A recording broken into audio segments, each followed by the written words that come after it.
சகோதரர் பக்சிங் அவர்களின் ஊழியத்திலிருந்து விடாய் துணிக்கேற்ற வார்த்தைகள். டிசம்பர் மாதம் தேதி. அந்நிய நுகத்திலே அவிசுவாசிகளுடன் பிணைக்கப்படாதிருப்பீர்களாக. 2 கொரிந்தியர் புஸ்தகம் 6வது அதிகாரம் 14வது வசனம். யோசபாத்தின் குமாரன் யோராம் ஆகாப்பின் குமார்த்தியை மணந்தான் என்று 2 ராஜாக்களின் புஸ்தகம் 8வது அதிகாரம் 18வது வசனத்தில் வாசிக்கின்றோம். இப்படியெல்லாம் ஒரே நேரத்தில் நடந்திருக்க முடியாது. ஆகாப் மிகவும் தந்திரமான மனிதன். அவன் திடீரென்று இந்த சம்பந்தத்தை முன்மொழிந்தால் யோசபாத் உடனடியாக இந்த திட்டத்தை நிராகரிப்பான் என்பதை அறிந்திருந்தான். யோசபாத் தேவனுக்கு பயந்த மனிதன் அல்லவா?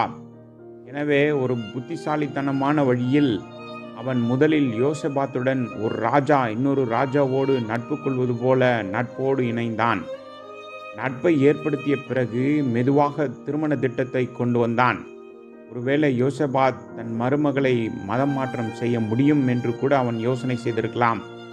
எப்படியோ யோசபாத்தை சம்மதிக்க வற்புறுத்தினான். அவனுடைய குமாரன் ஆகாப்பின் குமார்த்தியை மணந்தான். இந்த திருமணத்தை தொடர்ந்து வந்ததுதான் ஒரு சோகமான வீழ்ச்சி.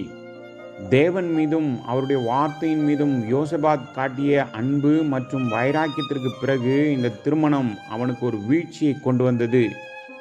பிறகு ஆகாப் யோசபாத்தை ராமோத் கிலியாத்துக்கு எதிராக போரிட தன்னோடு வரும்படி வற்புறுத்தினான்.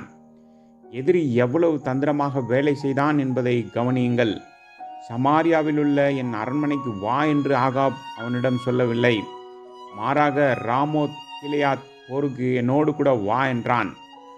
யோசபாத்தின் மீது பலமான மற்றும் தந்திரமான அழுத்தத்தை கொண்டு வருவதற்காக அவன் எல்லாவற்றையும் மிகவும் தந்திரமாக திட்டமிட்டான்.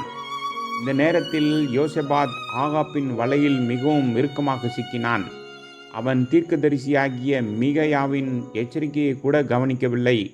2 நாளாகமத்தின் புஸ்தகம் 18வது அதிகாரம் 8லிருந்து 22வது வசனம் வரை, உபாகமத்தின் புஸ்தகம் 7வது அதிகாரம் 3வது வசனம் மற்றும் யோசுவாவின் புஸ்தகம் 23வது அதிகாரம் 12வது வசனத்தில் புறஜாதிகளுடனான திருமணங்களுக்கு எதிராக தேவன் கடுமையான எச்சரிக்கையை கொடுத்திருந்தார். ஆகாப் ஒரு புறஜாதி பெண்ணான எசபேலை மணந்தான். அவள் விக்கிரக ஆராதனை பழக்கத்திற்கு பெயர் பெற்றவள். இப்பொழுது அவளது குடும்பம் ஒரு புறஜாதி குடும்பத்தை விட அதிகமாகவே காணப்பட்டது. இருந்தபோதிலும் யோசபாத் ஆகாப்பின் குமாரத்தி அத்தல்யாவை தன் குமாரன் யோராமுக்கு மனைவியாக்கினான்.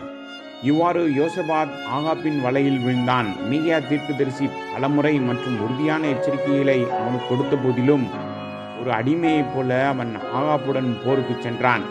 அவன் ஒரு நல்ல ராஜாவாகவும் வைராக்கியமுள்ளவனாகவும் இருந்தான். ஆனால் ஆகாப்பின் செல்வாக்கின் கீழ் அவன் அடிபணிந்தான் என்று வருத்தத்தோடு தான் நாம் சொல்ல வேண்டும். இப்படியாக திருமண கூட்டணியின் மூலம், விருந்துகள் மற்றும் நட்புகளின் மூலமாக சத்ரு அவனை மிகவும் பலவீனப்படுத்தினான். நாம் தவறு செய்யும் போதெல்லாம் அதை உண்மையாகவோ அல்லது தெரியாமல் செய்தாலும் நாம் ஆவிக்குரிய ரீதியில் பலவீனமாகி விடுகிறோம்.